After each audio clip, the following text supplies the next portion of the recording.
In diesem Video werden wir einen Expert Advisor erstellen, der den Average True Range (ATR) Indikator zusammen mit Trailing Stops verwendet.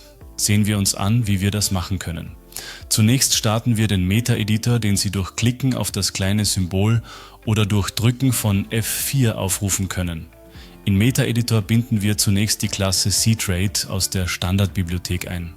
Diese Klasse bietet vereinfachte Handelsmethoden wie Position Open und Position Modify, die für die Verwaltung von Handelsoperationen einschließlich der Positionsverwaltung unerlässlich sind. Wir instanzieren ein cTrade-Objekt mit Standardparametern, das alle Handelsoperationen für uns abwickeln wird. Als nächstes definieren wir die Parameter für die Strategiekonfiguration, die in den Eigenschaften des Expert Advisors einstellbar sind.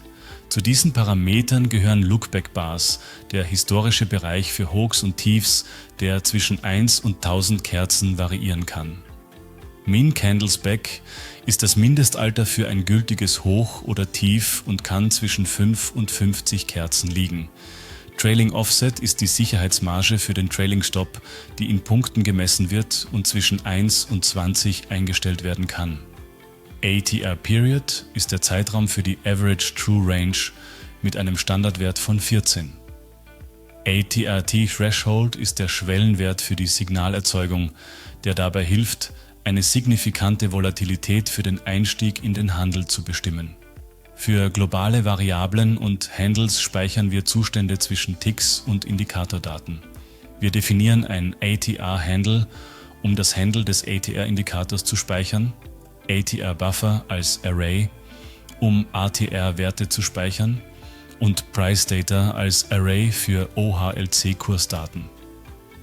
Die Initialisierungsfunktion onInit wird einmal beim Start des Expert Advisors ausgeführt und ist für die Einrichtung des Indikators verantwortlich. Wir erstellen ein ATR-Indikator-Handle für das aktuelle Symbol auf dem H1-Zeitrahmen mit der Funktion IATR. Die Arrays ATR-Buffer und Price Data sind als Zeitreihen konfiguriert, das heißt, die neuesten Daten befinden sich bei Index 0. Die Funktion gibt einen Erfolgscode zurück, um die erfolgreiche Initialisierung anzuzeigen. Die Funktionen zur Positionseröffnung sind für die Ausführung von Marktaufträgen mit einer bestimmten Lotgröße zuständig. In Open-Buy-Position rufen wir den aktuellen Ask-Preis über Symbol InfoDouble mit Symbol Ask ab. Anschließend eröffnen wir eine Kaufposition mit dem durch Symbol angegebenen Finanzinstrument und setzen die Auftragsart auf Order Type Buy. Die Positionsgröße wird auf 0,10 gesetzt, was 10 Mikroloads bedeutet.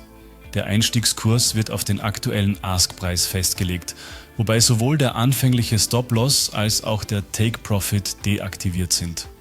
Ein Kommentar ATR-Position wird als Referenz hinzugefügt. In ähnlicher Weise rufen wir in Open-Sell-Position den aktuellen Bidpreis über Symbol InfoDouble mit Symbol Bid ab.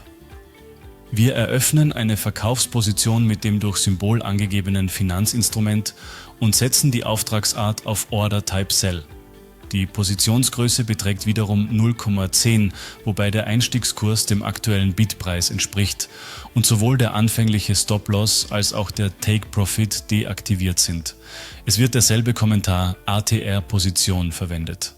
Die Hauptfunktion zur Kursaktualisierung OnTick wird bei jedem Tick ausgeführt und enthält die Kernlogik der Strategie. Zunächst rufen wir historische Kursdaten für die Analyse ab, indem wir die Daten der H1-Kerze für den Rückblickszeitraum mit Copyrates kopieren. Außerdem kopieren wir die Werte des ATR-Indikators mit Copybuffer in das Array ATR-Buffer, um die Volatilitätsanalyse zu erleichtern. Wir überprüfen den Positionsstatus, um festzustellen, ob offene Positionen existieren und welchen Typ sie haben. Wir initialisieren eine boolische Variable HasOpenPosition auf False und setzen den Current Position Type standardmäßig auf Position Type Buy. Anschließend gehen wir rückwärts durch alle offenen Positionen, um die relevanten Positionen zu finden. Für jede Position ermitteln wir die eindeutige Ticketnummer mit PositionGetTicket und prüfen, ob die Position zum aktuellen Symbol gehört, indem wir PositionSelectByTicket und PositionGetString mit Positionssymbol verwenden. Wenn eine passende Position gefunden wird, markieren wir HasOpenPosition als True, speichern den Positionstyp mit PositionGetInteger und Positiontype und verlassen die Schleife. Die Handelslogik basiert auf der ATR und der Kursbewegung. Für eine Kaufbedingung prüfen wir, ob der aktuelle Schlusskurs höher ist als der vorherige Schlusskurs und ob der ATR-Wert den ATR-Threshold überschreitet. Wenn keine Positionen vorhanden sind, eröffnen wir eine neue Kaufposition mit Open-Buy-Position. Wenn bereits eine Kaufposition besteht, ermitteln wir den Tiefpunkt für den Trailing Stop, indem wir den Index des niedrigsten Tiefs im Rückblickszeitraum mit iLowest ermitteln. Wir rufen den letzten Tiefstkurs aus Price Data ab und prüfen, ob das Tief mindestens Min Candlesback alt ist und ob der aktuelle Kurs über dem ermittelten Tiefstkurs liegt. Wenn diese Bedingungen erfüllt sind, berechnen wir das neue Trailing Stop Niveau als den Tiefstkurs plus den Offset in Punkten und rufen Process Trailing Stop mit dem neuen Stop-Niveau und Position Type Buy auf. Bei einer Verkaufsbedingung prüfen wir, ob der aktuelle Schlusskurs niedriger ist als der vorherige Schlusskurs und ob der ATR-Wert den ATR-Threshold überschreitet. Wenn keine Positionen existieren, eröffnen wir eine neue Verkaufsposition mit Open Sell Position. Wenn bereits eine Verkaufsposition besteht, ermitteln wir den Hochpunkt für den Trailing Stop, indem wir den Index des höchsten Hochs im Rückblickszeitraum mit iHighest ermitteln. Wir rufen den letzten Höchstkurs aus Price Data ab und prüfen, ob der Höchstkurs mindestens Min Candlesback alt ist und ob der aktuelle Kurs unter dem ermittelten Höchstkurs liegt. Wenn diese Bedingungen erfüllt sind, berechnen wir das neue Trailing Stop Niveau als den Höchstkurs abzüglich des Versatzes in Punkten und rufen Process Trailing Stop mit dem neuen Stop-Niveau und Position Type Sell auf.